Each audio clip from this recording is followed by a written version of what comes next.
crack up. She's just so excited and bubbly and like just full of energy. I was like, oh, I'm just gonna listen. She's fun. She's so fun. You can see why I love her. Yeah. Oh my gosh. I can only imagine you two walking together. Yeah, but she's real as well. Like she just spills how she's feeling and like what she's been through and everything. And like, yeah, it's that what she said about COVID is so relatable. Like just like having to get on with it and pretend this never happened. Although my husband said that they're actually like launching an official inquiry in Melbourne into how the government dealt with it, like with all our lockdowns and stuff. Really? Yeah, which is, I don't know exactly what it means, but basically they're going to like look into why it was managed so poorly, why we were locked down more than any place in the world, you know? So, Yeah. No, and I mean, honestly, it does feel weird. Like we did just kind of like we just kept going and didn't have this chance to kind of like grieve and mourn all the stuff we lost out on. Like I think of all the kids in high school that missed out on like prom and football games because it's such like a big thing in the States, it was like all of that fun stuff. And my niece just graduated last year. And her principal was like, you guys are the first class back that got to do everything, in the last couple of years. And I was like, oh man, that's so sad. But yeah. There's little reminders every now and then. Like even last night I went to the show. It was so cool. Oh Like it yeah. took me a second because like we were all in really close proximity and like it was like an interactive immersive show. And like the actors would like throw themselves at you and like people would crush. And I was just like, oh, I actually am not used to being in a space where strangers are up in my grill. Yeah. Yeah. And I was like, but if I was ever going to be ready, it's now and at this show and whatever. So, but yeah, like it kind of was like a relief for her to bring it up because I think we're all kind of like, yeah, we went through this major trauma and now society's like, well, on your merry wagons, off you go. Everyone's fine. This is fine. And it's like, no, like there's kind of like unchangeable shifts that have happened in our brains from something like that. It's like a major trauma that we all experienced, Oh, for sure. And then just like living on the internet for those few years and all of the drama and chaos and darkness and, all of it, I think really affected people's like just how they act toward one another in the real world because we are so separate for a while. And so having to go back and just be human again, I think is really something that has taken us a little bit to get out of, if you know what I mean. I think a lot of people were just really angry for a while because it is scary and traumatic and nobody knew what was happening.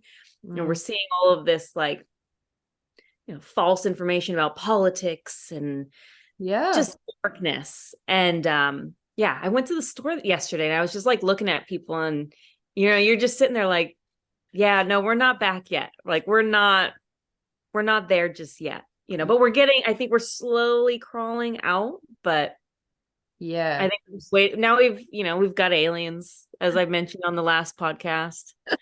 So I just haven't gotten over that yet. Have you seen the aliens? I've seen the little corpse or whatever. Is that Are they not so cute? Aren't they adorable? I mean, sure. If that's the way you swing. But I mean, I'm open to it being real, but like from what I read, the brief bit, it's only one scientist with that sample and they won't give access to anyone else. So wait I'm a minute. kind of like, are you a naysayer? Are you an alien? Only until someone else has confirmed the facts, because until someone else has confirmed the facts, it's giving like alien cult. Like if one person is the only person with all the answers, we're just back at square one, people. Humanity. I see. Melanie is a little cynical. I think she's in her cult era right now. She is a cult expert. So she is not just diving into the alien whatever friggin' excitement. I Look, don't know. That's the I think proper word. conspiracy theories and everything comes from somewhere, and mythology and everything. I think it all comes from somewhere. I don't take something as factual evidence until there's more. More than one little wee alien corpse. Although I will give them the fact that it really mimics all the aliens we've seen on TV. I was like, well, I guess if it all lines up and here it is, could be real, could be real. You never know. Hey, you never know. But hey, welcome to the show, everyone. You know by now, Melanie and I just go in hard. And if this is your first show, welcome. You know, I don't know what to say. Just bear with us. We are here. We are excited. Welcome to the Publishing Persuasion. I'm Angela Montoya, author of Sinner's Isle, that comes out in just a few weeks. And I am here with my goth goddess, Melanie Schubert. What earrings are you wearing today, Melanie? I made these ones. These were my first attempt. Did you see Little Ghosts I made Katya for her book? Oh, cute. These were my first attempt, which I don't like as much as those. I'll make another pair, but it's what I had. It's what I had today. Hey, so yesterday I went to a book launch. I hosted the book launch, believe it or not. We'll get into that. But I wore the earrings you made me, and I got so many compliments on those earrings. I have to just say, like, and rightly so. They're beautiful. So, Aww. You got to have your merch, your earring merch, your Maybe little one day. I think little for now, boobies. I'll still keep making them for friends for now, but I could see how it can very easily spread into something more than a hobby. Yeah, just putting it out there. But not everything has to be money. That's it. Yes, which not everything's about the coin. Not everything's about the dollar bill. Yeah. I went to Brianne Randall's book launch. So I met her first through on TikTok. Like, she just has this huge following. And I think she randomly followed me one day, which I was like, oh, like, is a celebrity following me right now? But then she just is really magical, and her book sounded so cool. And so we just kind of chit-chatted every once in a while. And then I saw that she was having a book launch in my area, in my local Barnes and Noble. And I was like, bitch, that's so exciting. I didn't know you were from here. Yeah. But I got the vibes. I had a feeling she was a Northern California girl. She just has the vibe. But she was like, yeah. And so we were talking, and we're like, really close to each other. And she just asked me, like, hey, do you want to be my in conversation, like, partner? And I was like, moi? And then she gave me her arc. And her book is so good. It's called The Unfortunate Side Effects of Heartbreak and Magic. So it's practical magic meets Gilmore Girls. And she's just like a killer book marketer. Like, she's just the girl's got it. Like, she just knows what she's doing. And so it was my honor, honestly, to do it. But again, it was one of those things, just like the event I did last week, that I was like trembling in my boots about. But because we've had this podcast and have just like been chatting, it helped. Autopilot because you're so trained to do it. Yeah, like, I'm just like, okay, I know I can do it. Yeah. But this one was live and humans were there. And so that was a little weirder, because I'm looking out and she's right there. But it was fun. It was really, really fun. She's great. So yeah, it was fun. Oh, congrats though. Is that your first in-person event? Yeah, first. Yes. Look at you. Did you have fun? Was it like, even though it was terrifying, I feel like you would still enjoy it. Yeah, it was really, really fun. Like, Jessica Parra I messaged in the group chat, like, hey, do you have any ideas on like questions to ask? And she's like, do a lightning round. And that was the funnest thing.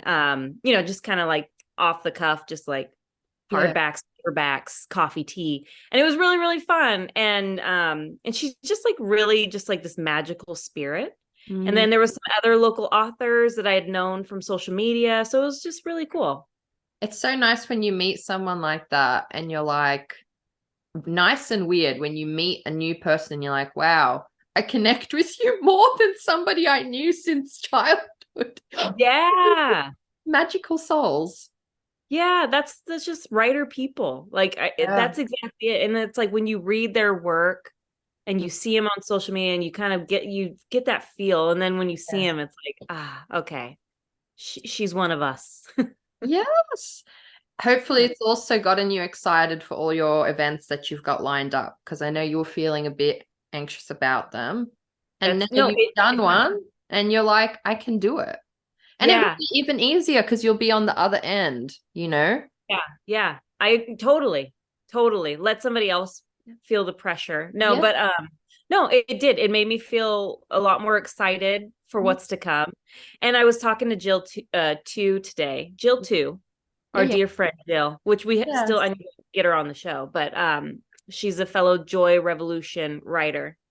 And and we're both like equal, like neck and neck on edits. So Yeah. she'll get edits while I'm wait, so we're bouncing off like, okay, you have them next.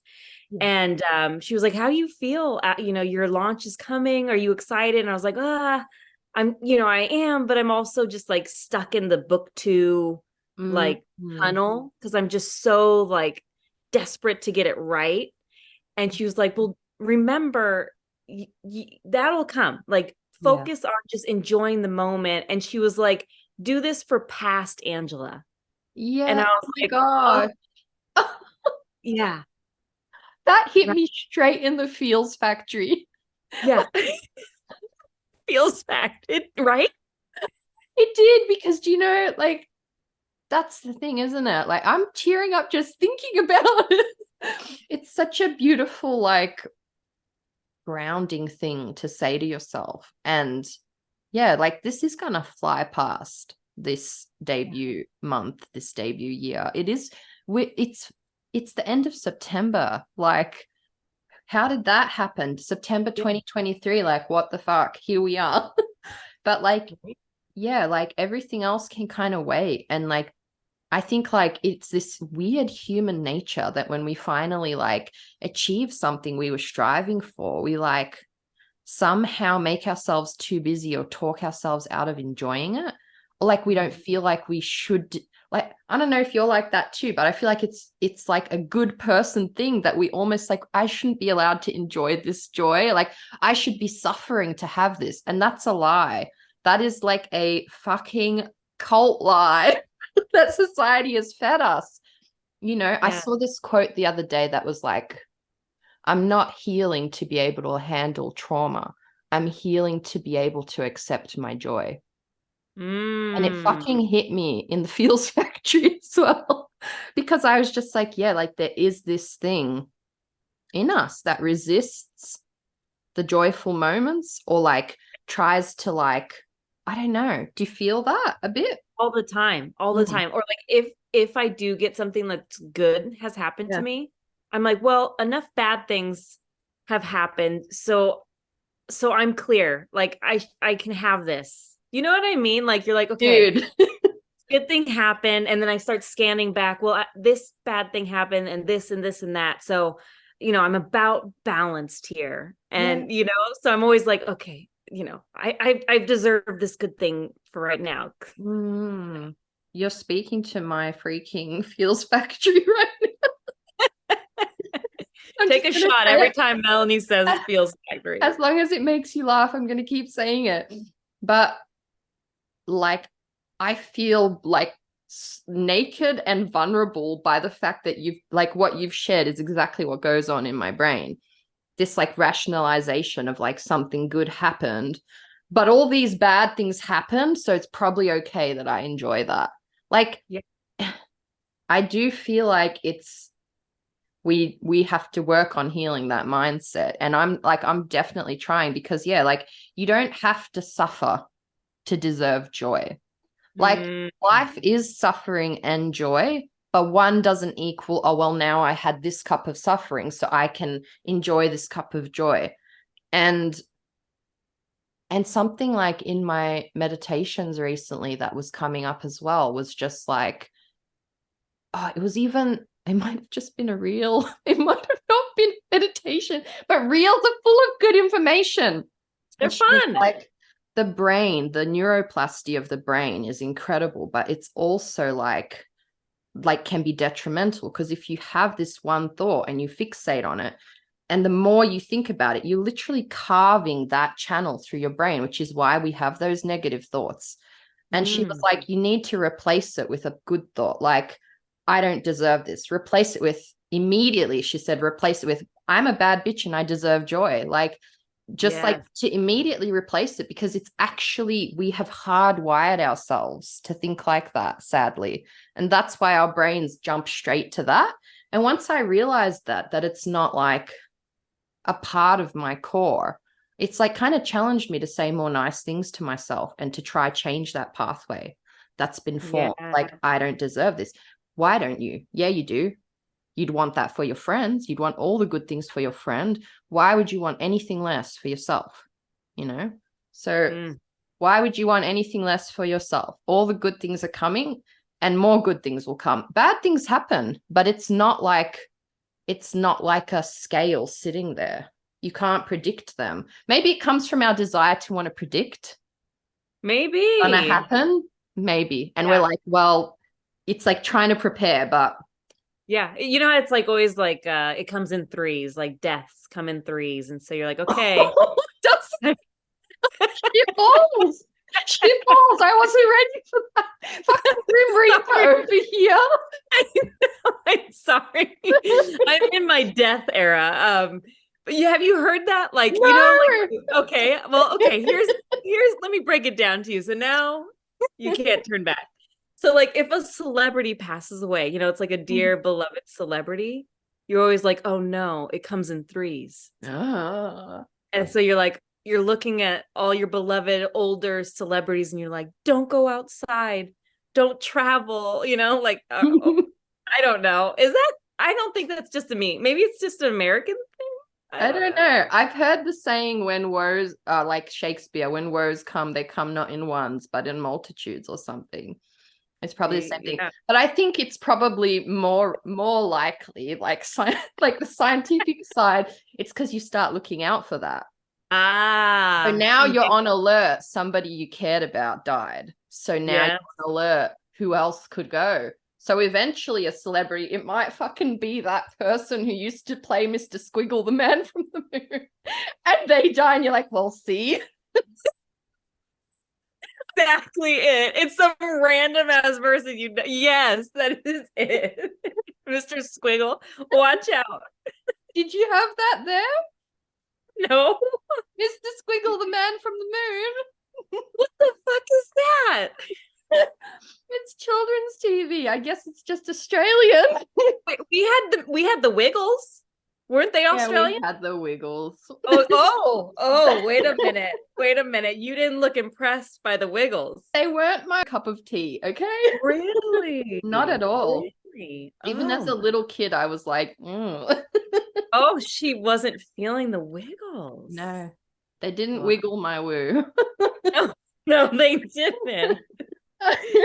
Well, how are you? Real. That was real. I'm good. I mean, it's just Monday. But yes, oh my gosh, last night I went to Monday. Did I just smudge my black lipstick? Blackish. No. Okay, good. No, I thought I just gave myself like a little. I wouldn't tell you otherwise. You wouldn't. It can all happen. No, I went to this show. I wish I could take you.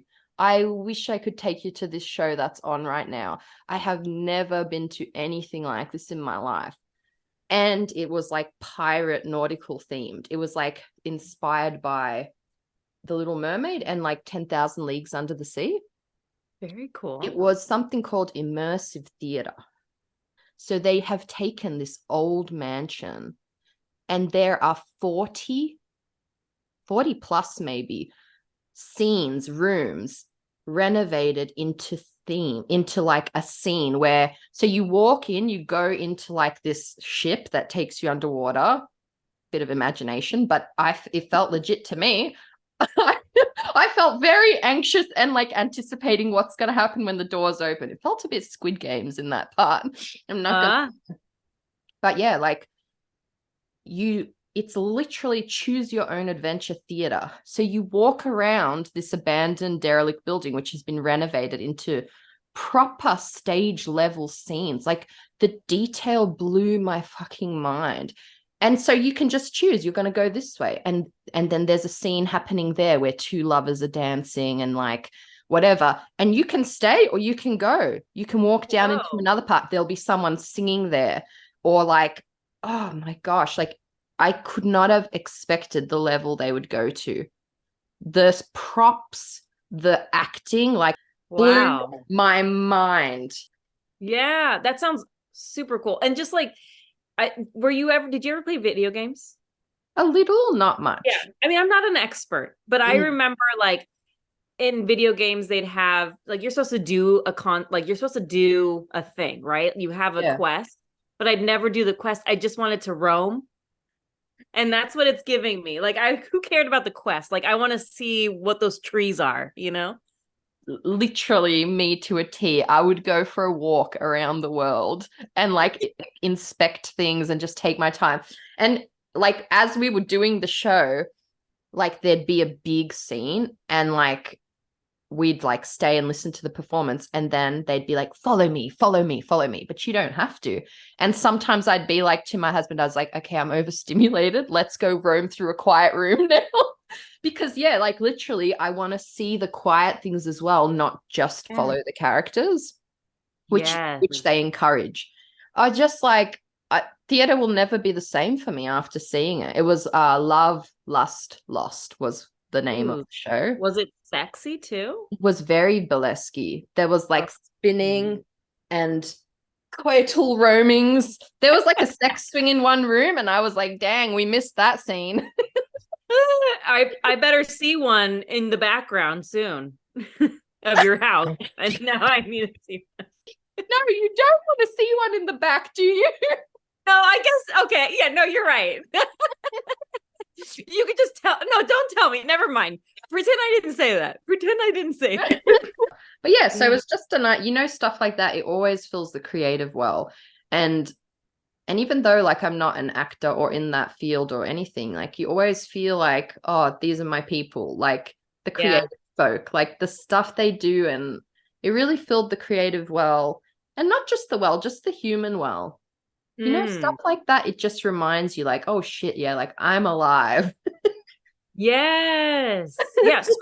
Who cares about the writing well? Just the human well. Yes. Yeah. It refilled my human well big time, like, because it was just so surprising and so unexpected. And it was like we randomly went on a Sunday night because tickets were cheap, and yeah, I needed it. It felt like a big, when you go on a holiday and it like gives you a change of perspective about the world. Something like this does that in a big way as well for me, because it's just, you're like, wow, humans are so beautiful and surprising. Yes. Yes. I love that. Because it is. Because we were talking about just like coming out of the pandemic and you're like looking at people like, ugh. But then you're reminded, like, look what we can do when we just like breathe into our gifts and creativity. And that's just the coolest thing. I'm rather jealous.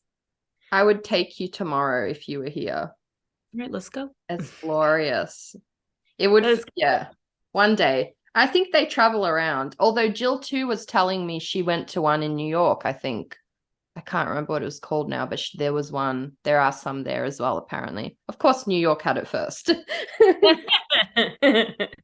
Well, of course. How do you know it wasn't over here in California? I mean, it might be. Not that, I mean, I'm just going from my television knowledge,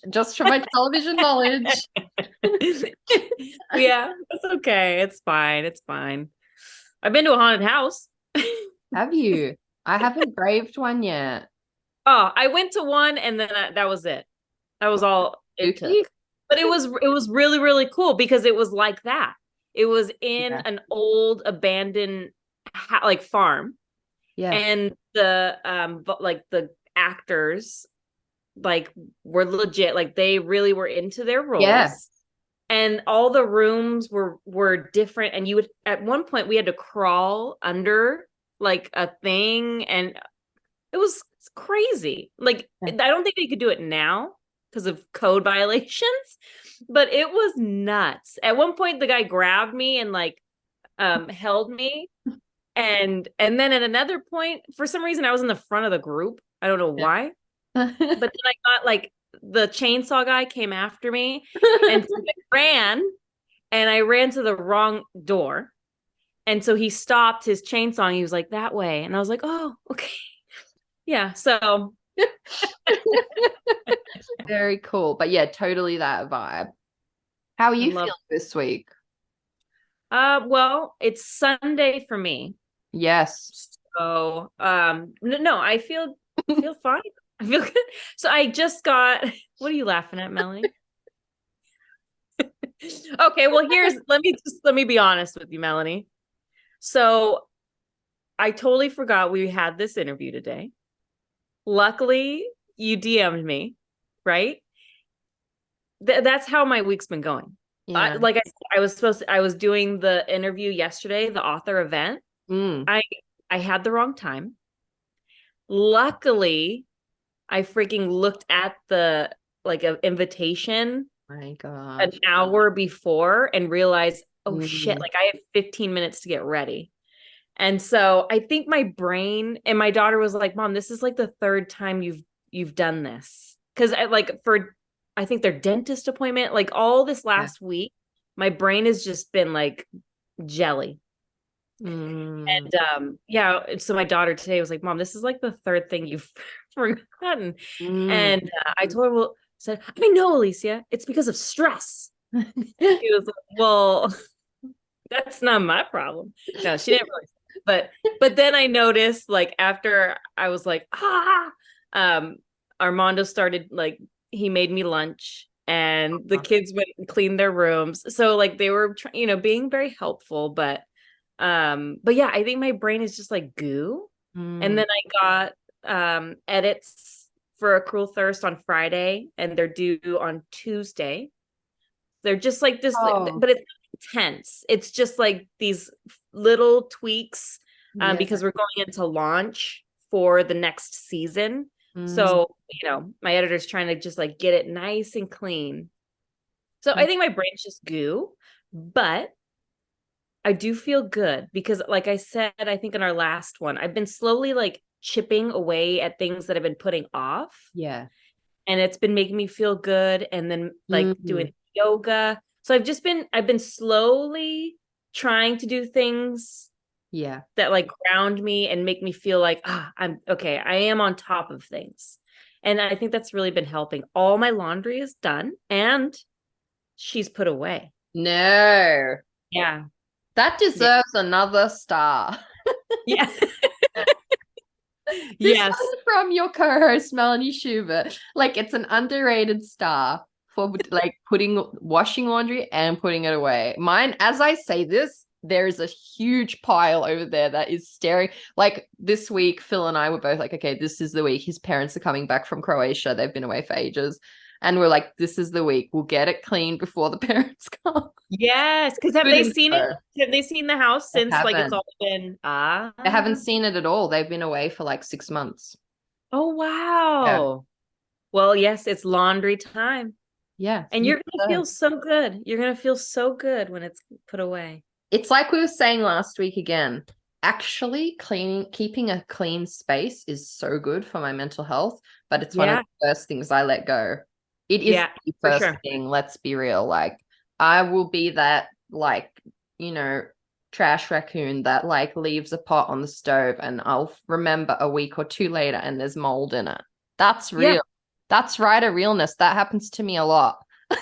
Oh yeah. Well, and I noticed like when I was doing our friggin' yoga, I looked on the ground and I was like, when's the last time I vacuumed? I feel so seen right now. I noticed when I was walking barefoot and I was like, oh no, the bottom of my feet are black from dirt and shit. But it's hard. It's true. When you are busy or just not in the headspace, that goes away. Like who cares about cleaning, and yoga and meditation and all the things that we need to do. We just stop. That's why I'm so proud. Not that you need me to be proud, but like, it really is hard. And like in a small way, you're already doing that for yourself, these little things, and it is going to make a difference. And even I was going to say, like, it's good that you it's good that you popped off at your family and then they fussed over you a little bit. Like let yourself a little bit pop off and be a bit of a diva right now,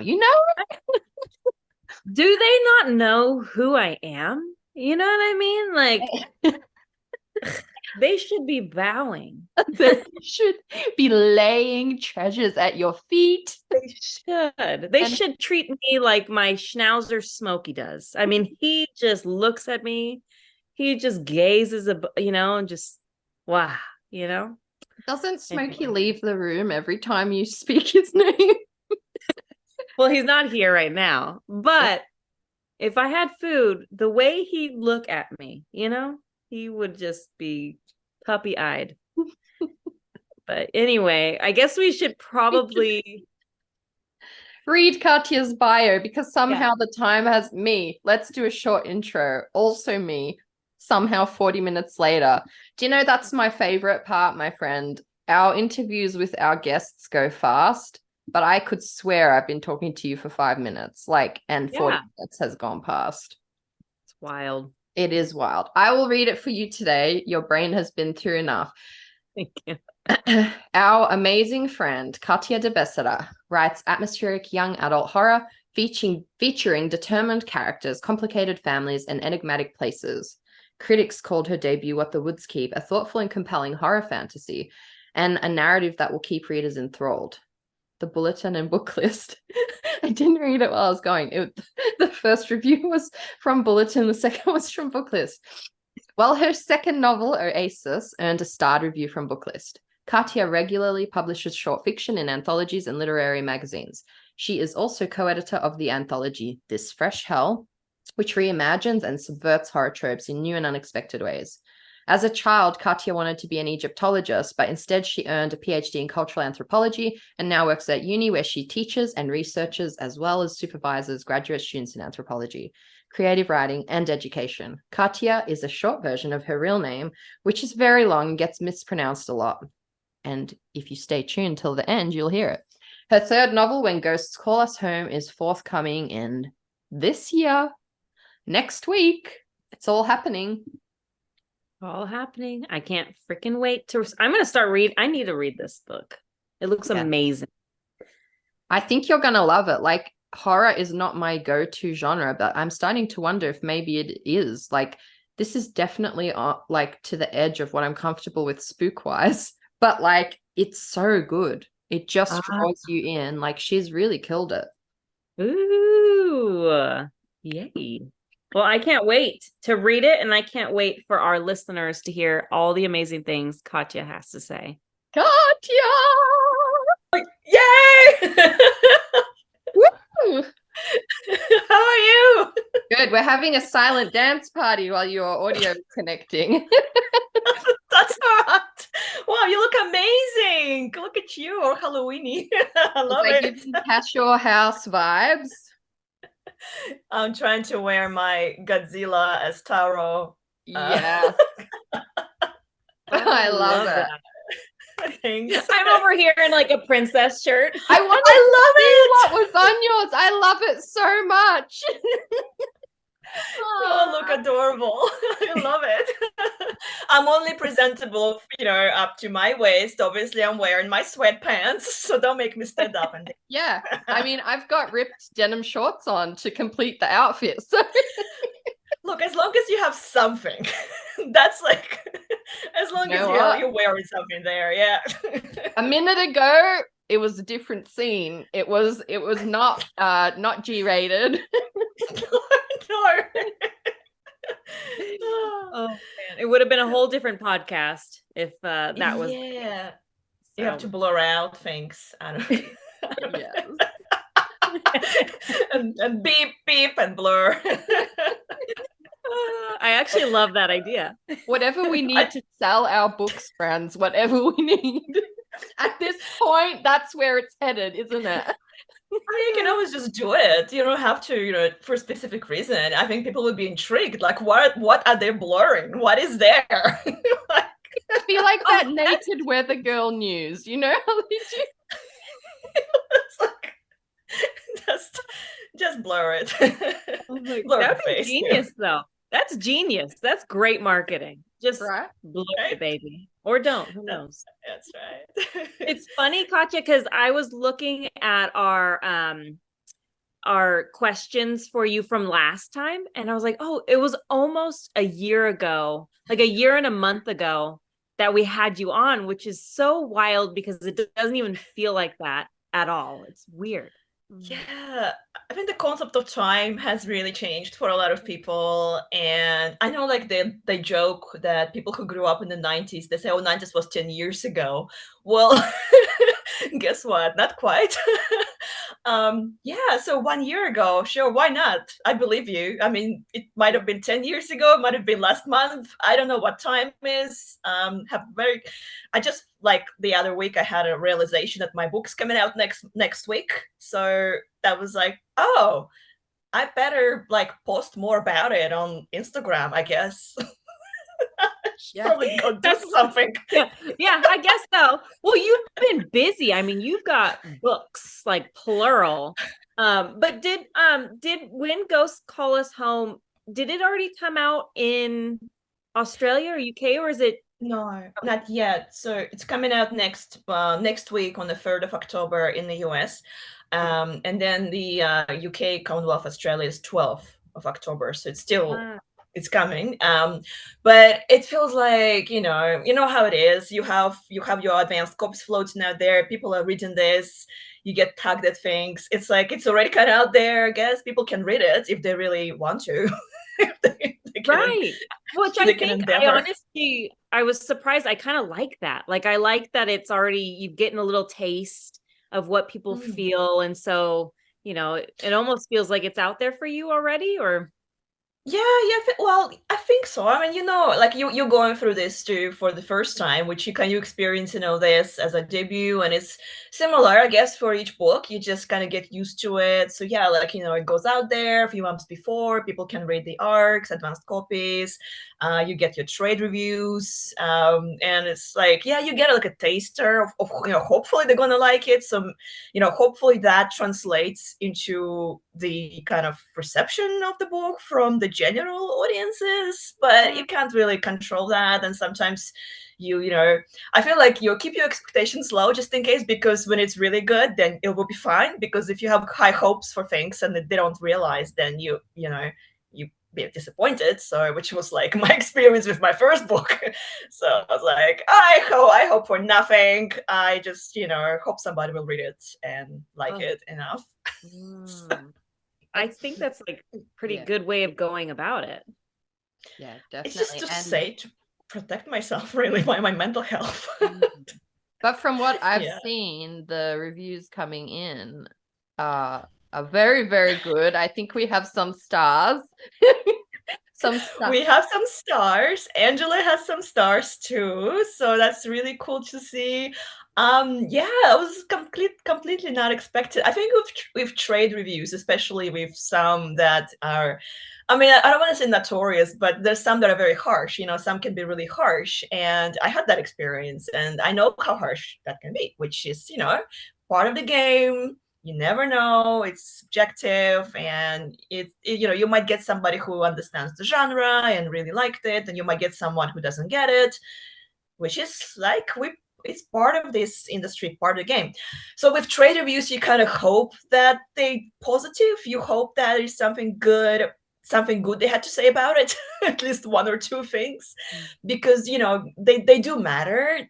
Booksellers, libraries make decisions to buy or not to buy certain books and trade review that's positive or has a star will maybe have an influence on that, and maybe more libraries will purchase the book. So so unexpectedly, so far, When Ghost Goes Home has two start trade reviews, so Kirkus and Booklist, and so far I had 3 trade reviews in total, and they didn't have anything negative to say, which was like, okay, that's good sign, I guess.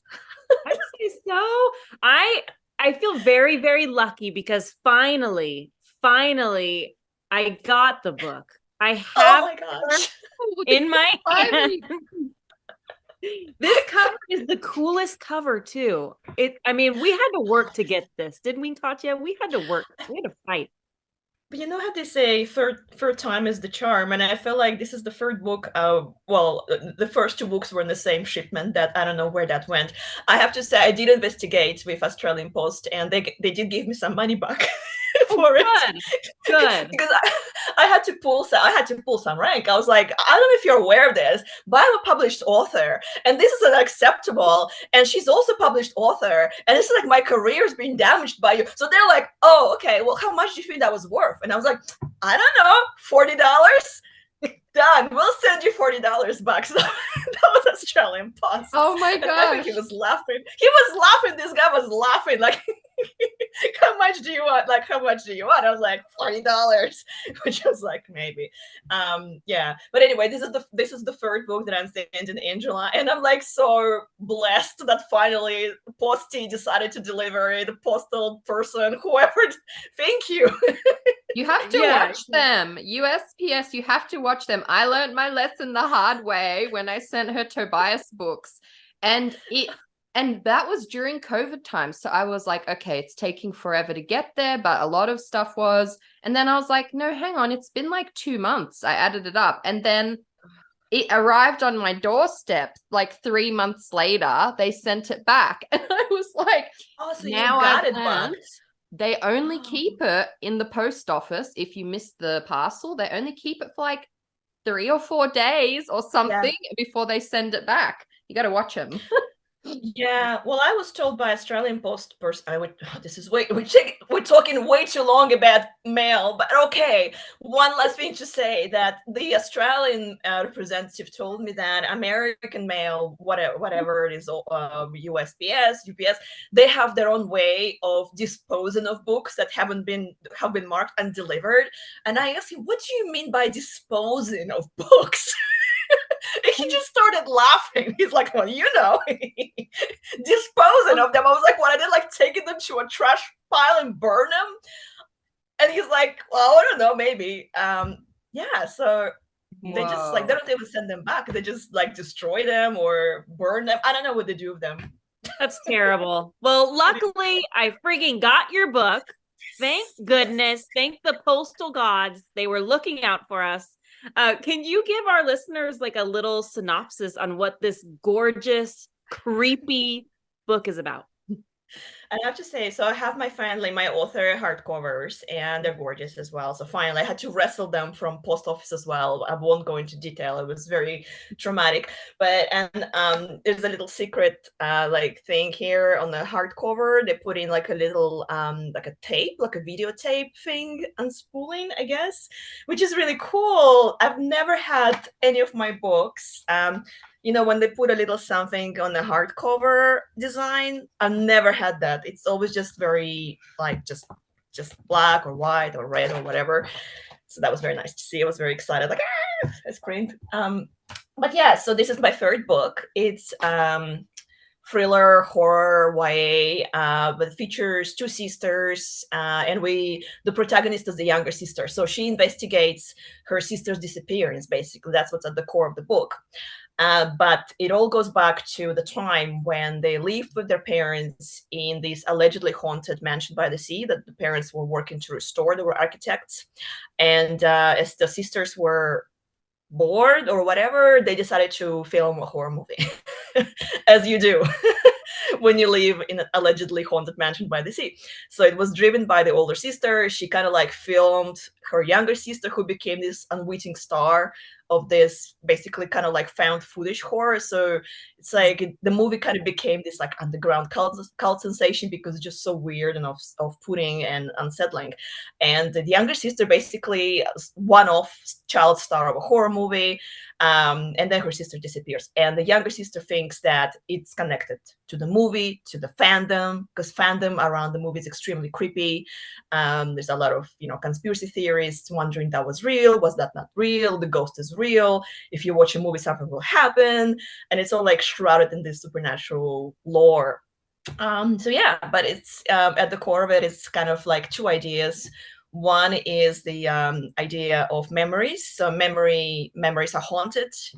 Ghosts are memories, and we're all haunted by our memories, by our past. And another idea is also kind of haunting, but haunted art that is haunted by trauma, by feelings, by emotions, by experiences. So that's two themes of the book. And I guess it's one of those books that's like, is it supernatural or is it not? Is it just really messed up or is it demon? That's the stuff I love.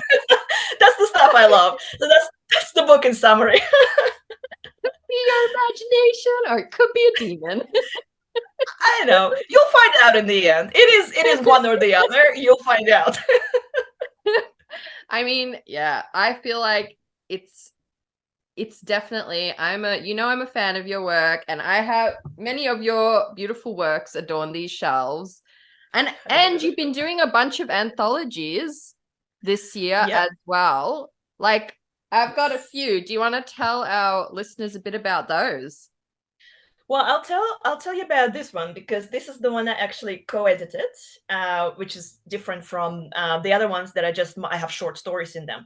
So I get a lot of people asking me, "Oh my God, how do you get in all these books?" Like, and the thing is that once you kind of get into one, people keep inviting you, and that's my secret. That's it. There's no secret recipe or whatever. It's like you have to look for these opportunities if you want them. I mean, short stories can be really time consuming. They are, if you do a good job writing them. And they could be even as demanding as writing a book. They're kind of like a different technique to them. You have to build tension very quickly. You have to resolve it very well. So anyway, and I kind of like was in between book contracts actually. So after my first two books came out, it took me a while to sell a third book. So when Ghost Coast Home was actually my third book that was on submission, and I didn't. So there were two books on submission that didn't sell. So even if you get published, no guarantee you'll keep getting published. Yes. So that's one thing that, really affected my ego and made me very humble because I was like, this is really tough. It's like, nothing really matters what you've done in the past. So anyway, well, kind of does, but not really. So I was like, I need to create something for myself. So what can I do that's in my power? Well, I can start writing short stories because you can submit them to journals. You can kind of build up your your backlog of short stories. Maybe one day you can publish a collection and you kind of get your name out there. And I feel like when you appear in an anthology and people like your story, they look up your books. So I found that my reviews started going up for my first two books. So clearly something's happening there. And I feel like people tag you and say, "Oh, I really loved your story. I want to read your books now. So I'm going for your backlist." That's great. That's a really good thing. So I started looking out for these opportunities, and I submitted a few things. Like some friends shared the network saying, "Oh, a friend of a friend of a friend is editing something. She's looking for something. You can pitch her an idea." So that's okay, I can pitch an idea. I was like, "Oh yeah, I like it. You should write that." I was like, okay. So sometimes it's really easy. Sometimes it's really hard. Sometimes it's impossible to get published in a paid literary journal when you get paid for it. That's a very tough market to break into. Very tough. Even with excellent stories, it's very difficult. But with some anthologies, especially if you have a way in, maybe a connection, or maybe not. You can just say, "Look, I have a great pitch for you. Maybe you like it or not." So anyway, so that's how I got into a lot of different anthologies. And that's how I got invited to one of Clandestine, which is like a local Australian press. They're very small, but really have good reputation. So I met the publisher of Clandestine on a very small panel somewhere, the University Writing Festival. And it was just like, I don't know, it was a random thing. She's like, "Do you like Sherlock Holmes?" And I was like, "Yeah, yes, I do." I don't hate it. Just like, I mean, I'm not like, oh my God, I'm a biggest fan of Sherlock Holmes, but I like the stories. I like mysteries or whatever. She's like, oh, do you want to write? She's like, you're Russian, right? I was like, yeah. She's like, do you want to write a Russian themed Sherlock Holmes? I was like, sure, why not? I guess I'm in between book contracts. I'll write you one, I guess. I did write one. So it was like a queer Sherlock and Watson. They're both women. They're in love and they're investigating crimes together. Because, why not, right? I always wanted to do that. And then later she was like, oh, anyone can pitch me an idea for an anthology. So I was like, I'll pitch an idea. How about we rewrite old problematic horror tropes? Do you like that? Yeah, so it was like, horror is full of tropes, and some of them are, not great. Some of them are very problematic, like, who is the first person to die in a haunted house, things like that. So let's say to her, how about we invite a lot of different authors, diverse authors from different backgrounds, different sexualities, whatever, and give them a list of tropes and say, pick a trope and rewrite it in your own way. Reinvent it, challenge it, whatever you want to do, genre-wise, just plot-wise. And so there you go. So here's the book now. And Lindy Cameron, who's the publisher, she's like, yeah, that sounds great. I want that. So go ahead and do that. I was like, oh, okay, now I have to do this. So, but anyway, we ended up getting 19 stories from 20 authors. So one was co-authored. And they're all great. They're all incredible. They're so different and like so unique and really cool. And the cover art is by one of the authors, Claire L. Smith. So she's Melbourne-based, kind of like a gothic writer, gothic horror writer.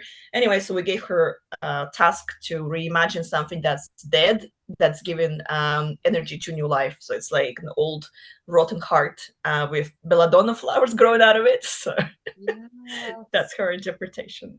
Yeah, that's a genius idea, though. Like, just to take a problematic trope and turn it on its head. That is the coolest thing freaking ever. I love that so much. Yes, and I have to add that let's not forget, we here on the podcast are giving away a copy of that, which I will now wait until I drop this episode so we can have another influx of people to enter. We're giving away a copy of that glorious anthology, This Fresh Hell. So keep your eyes out. It's not over yet. You can still enter. This is so cool. Actually, may I enter? Or I guess you I may can buy not. it. You may not. Fine, I'll buy it myself. It's fine. Well, I was gonna say why not, but hey, I won't ask you to ship it to me. I'll try. I was gonna say I'll try one day to send it to you. Maybe see if we have our luck staying with us, or is it gonna change? I won't ask. But I saw that you recently had a launch for the anthology, right? And I saw Melanie was there. Like, how was that launch? Was it your first like book launch? Because we had COVID and all that stuff, or have you been doing it? Tell me all about it. How was it? Well, it was my first in-person event since 2020. So I did do quite a few events for my first book. My first book came out in 2018. So What the Woods Keep was my debut. So, I had a launch for it. I had a bunch of festivals that I did at the time because I had an Australian publisher for that book, which is really good for local publicity. So they put you up for a lot of things. And then my second book came out and the COVID thing, pandemic happened. So I had a launch in New York for my second book, which was incredible. I just can't believe I did that, but that was really cool. And then I came home and it was like, we came back into the bushfires in Australia in 2020. It was really scary. It was really bad. Australia was burning.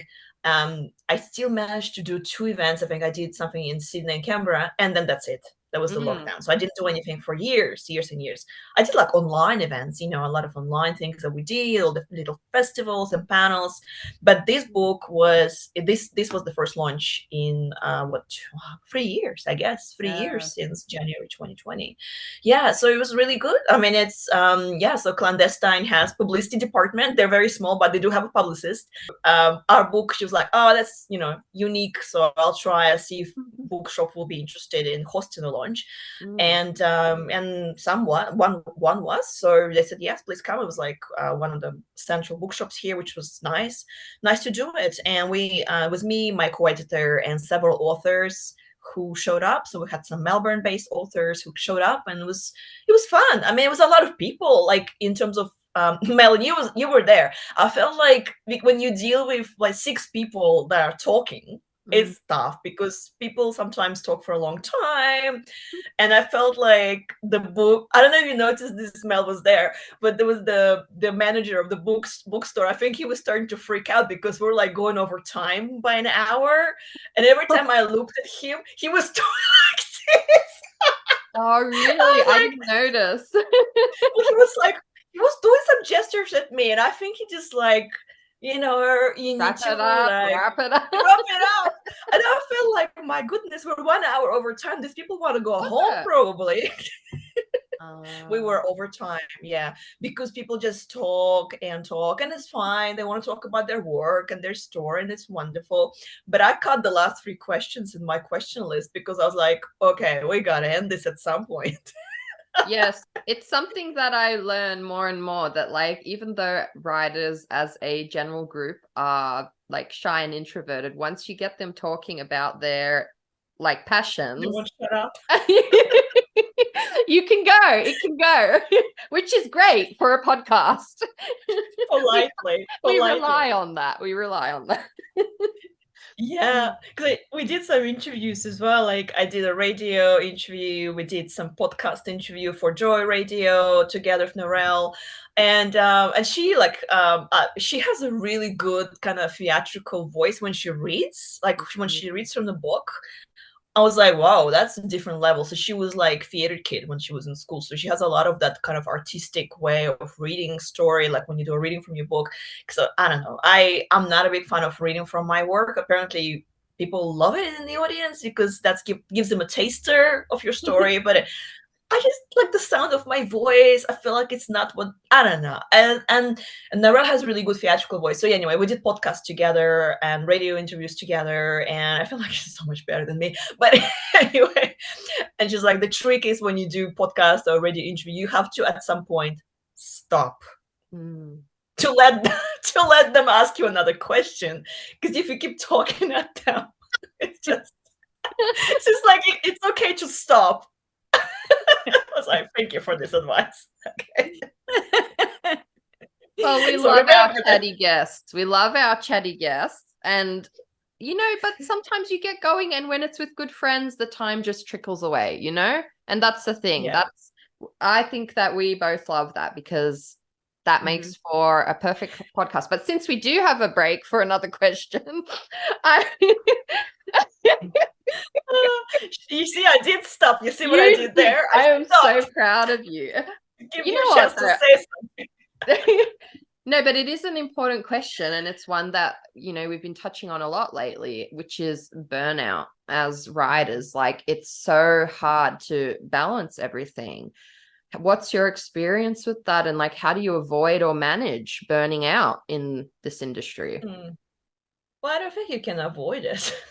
There's nothing you can do to avoid it. It just happens. I mean, to be honest, I have been burnt out for a long time now. I feel like I never had the rest after the pandemic, and I feel like it just kind of like came and went, the event of the pandemic, and still like it's kind of happening, and we just kind of moved on. But I feel like we never had the chance to grieve for the time that we lost, or I don't know, like it messed up my mental health, definitely. And I feel like I'm still overcoming the effects of that, even though we don't talk much about it, and we kind of like moved on, and everybody back to the office now, because I have a day job. I work at university. It's like, go back and work now, and be cheerful and be great with students and supervise your graduate researchers, and be full of energy, and give and give feedback, and and be wonderful. And I try, but it's hard. Like it affects your writing, it affects your creativity. To be honest, I don't know if I'm the best person to give advice of how to manage that, because I don't think I do a very good job managing mine. Like at the moment, I don't have a deadline at the moment. but it might change because I'm waiting for edits for my next book with Page Street YA. So that might come any moment. It's probably going to be a tight deadline because we're a bit, the publishing schedule is a bit shifted because of things. So like, okay, I'm going to have a deadline soon. It's going to be my thing that I need to do. That book needs to be ready. It has a deadline. It has whatever. So I'll do that. When I have a deadline, my brain shifts itself into a different mode, and I work. You can write a book to deadline. It is nothing more encouraging than contractual obligation, in my experience. Yeah. Nothing encourages more than that. Like, no, I'm going to meet this deadline. But if you don't have that, if you just write the book, let's say I'm working on my, adult horror, and we all kind of have projects that we're doing that are not that kind of on spec, like we're writing things on spec that haven't sold yet, that haven't been pitched yet. I think we all do that, and it's hard. Like I'm almost done. I feel like I've been at that state of almost done with a book for a year now. It's not quite there. I kind of pluck away at it. I do a little bit. I mentioned it to my agent last month. So she was expecting it in August. I didn't send it, obviously, because it's not ready. And it's hard right now. Like, I feel like you have to give yourself a break. Like this week and next week my book's coming out. So I have a lot of events. I'm doing a lot of events on the US time. So I'll be up in the middle of the night. I'll be doing events at midnight, and it's fine. I'm happy to do it. I'm very grateful that my publicist set it up. So I'll be doing that because it's a priority for me to promote my book. I won't be writing much. I won't be writing much this week or next week. And that's okay. And I feel like I'm at that stage where, like, at the moment, I got invitations for 2 other anthologies right now that I need to decide on. Wow. And yeah, I know, but I don't think I can do it. I just don't think I physically can write those stories. I don't think I can. Yeah, I think for the first time I'll have to say no. I have to say no to an anthology, which I've never done before. Yeah, I guess like my advice is just don't be hard on yourself. I feel like, especially if you're like a perfectionist and you're used to getting things done, and I feel like sometimes I become obsessed with getting something done. Like, it really contaminates my mind. It's like, no, I have to solve this problem now. I have to do this. It has to be done. And I drop everything and I do that. But sometimes I have a list of 20 things on my list that I can't move myself to do it. I can't do it. Leave me alone. I just need to crawl into a corner and sit there in the dark for a while. Yeah, be easy on yourself. I think like with creativity, don't push it maybe, because you'll probably end up producing something that's not quite there, maybe. You probably will write something and it's easier to edit something rather than not have anything. But at the same time, I find that I've been like, with the books that I have right now that I'm writing, like my adult horror, that it's not under contract, I'm just doing it on my own time. I've been like trying to find different ways of entry into those projects, and I was like, I need to think a little bit more about it. Maybe take a step back and think a bit more about the project. Maybe reflect on what you're doing. Slow it down. I think the world wants us to speed up and race everywhere and never be on time and smash yourself against walls. And like, slowing down is a way of resistance towards that. It's like self-love, kindness, loving yourself is like a revolutionary act. Oh, you're talking to my heart right now. That's like so in line with like the way I'm trying to live, and it's really fucking hard.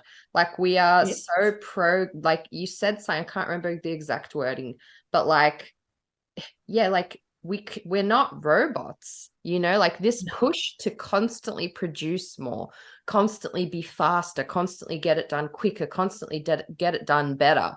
And in a creative field of all things, when you need to kind of let an idea sit and mull for a little bit and kind of like take your time, and like, I agree, it's a form of resistance to live a peaceful, like, to take time off to like format your life in a way that works for you. Like, we're living organisms, like we need rest.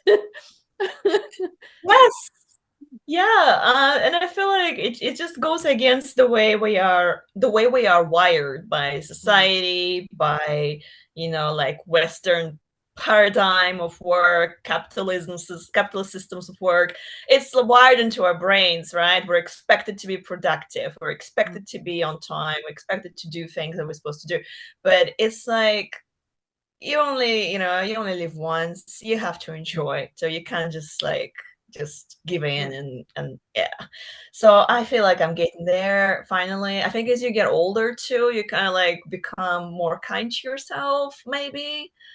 Also you get more tired, so you have to take rest. Yeah, it's like you're forced to be kind to yourself because your body will be like, no, you're done. You're Right. sick or whatever it is. Like your body's like, bitch, stop. Yeah, that's right. My Yeah. back hurts, I need to lie down. Yeah, you need to take a break. The body says no.